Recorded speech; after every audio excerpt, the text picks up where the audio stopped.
signal of complements. It means it symbolizes, it gives the signal that complement coming. Now the question arises that what is complement? Complement is that part of grammar which gives the full meaning of sentence, which complete the sentence. तो complement में क्या क्या होता है? Noun होता है, pronoun होता है,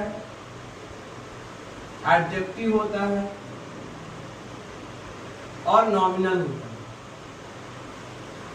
ये तीन चीज होते हैं, कंप्लीमेंट बन के आते हैं।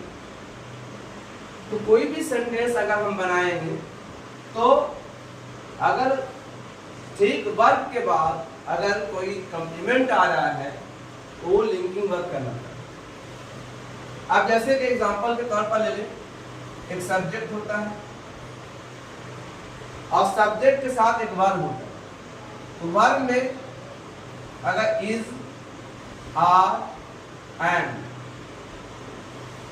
ये वर्ड इस्तेमाल हो रहा है, वाज, वर्ब ये वर्ड इस्तेमाल हो रहा है, हैज, हैड और हैड इस्तेमाल हो रहा है।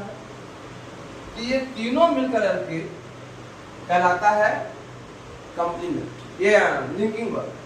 क्योंकि जस्ट इसके बाद कोई नाउन आ रहा है, कोई कंप्लीमेंट आ रहा है, कोई कंप्लीमेंट आ रहा है। जैसे कि अगर कोई सवाल करे, मैं एक लड़का हूं, मैं एक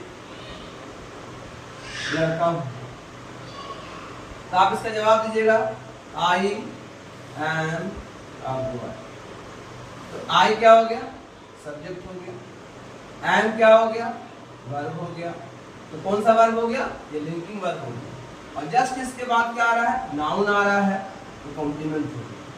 तो सिंपल सेंटेंस बनाने में लिंकिंग वर्ब का प्रयोग किया जाता है ना? लिंकिंग वर्ब में दो तरह का वर्ब होता है, एक होता है बी वर्ब, एक होता है have verb. Be verb and have verb. अब बी वर्ब क्या है? बी वर्ब जो होता है, ये तीनों, ये जो चार देख रहे हैं, इज, पांच, इज, आर, एम, वाज, वर, ये इंफॉर्मेशन दे रहा है। ये क्या दे रहा है? इंफॉर्मेशन दे रहा है ना? और ये जो हैव वर्ब है, हैव, हैज, हैड है, जो हैव वर्ब की फैमिली है, ये क्या कर रहा है? ये